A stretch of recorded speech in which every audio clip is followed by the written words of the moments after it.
தென்கொரியாவில் நாளை தேர்தல் நடைபெற உள்ளது. இது குறித்த கூடுதல் தகவல்களை தருகிறார் அங்கிருக்கும் புதிய தலைமுறையின் செய்தியாளர் ஹரி. தென்கொரியாவில் நாளை பொதுத் தேர்தல் நடைபெற உள்ளது. நாளை ஏப்ரல் 13ஆம் தேதி பொதுத் தேர்தல் நடைபெறுவதாக ஏற்கனவே தேர்தல் ஆணையம் தெரிவித்திருந்தது. இதையொட்டி ஏற்கனவே கடந்த 3 மாதங்களாக அரசியல் கட்சிகள் மிகப்பெரிய அளவில் பிரச்சாரம் செய்து வந்தன. இந்த பிரச்சாரம் நேற்று மாலை 6 மணியுடன் நிறைவடைந்தது. மொத்தம் 300 தொகுதிகளுக்கான போட்டிகள் இங்கு நடைபெற உள்ளது. இதையொட்டி இதற்கான ஏற்பாடுகள் அனைத்தும் மிகப்பெரிய அளவில் செய்திருப்பதாக தேர்தல் ஆணையம் நேற்று செய்தி வெளியிட்டிருந்தது.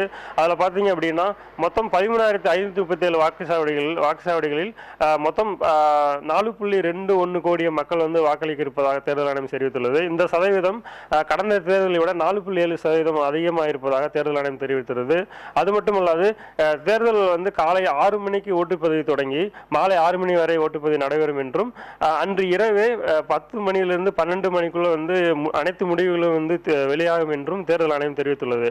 இந்த 300 தொகுதிகளுக்கான போட்டி இப்பொழுது இருக்கின்ற ஆளும் கட்சியான சென்ட்ரல் பார்ட்டி என்ற கட்சியும் அதற்கு நிகராக பெரிய அளவில் இருக்கின்ற எதிர்கட்சியான மிஞ்சு மக்கள் கட்சியும் போட்டி போடுகின்றன.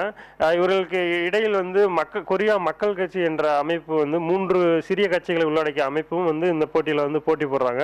தொடர்ந்து மும்முனை போட்டி நிலவுவதால் இந்த தேர்தல் மக்களிடையே பெரும் எதிர்பார்ப்பை ஏற்படுத்தியுள்ளது. அது மட்டுமல்லாது அடுத்த வருடம் அதிபர் தேர்தல் நடைபெறுவதாலும் அதற்கு முன்னேற்றமாக இந்த தேர்தல் மக்கள் எதிர்பார்க்கிறாங்க.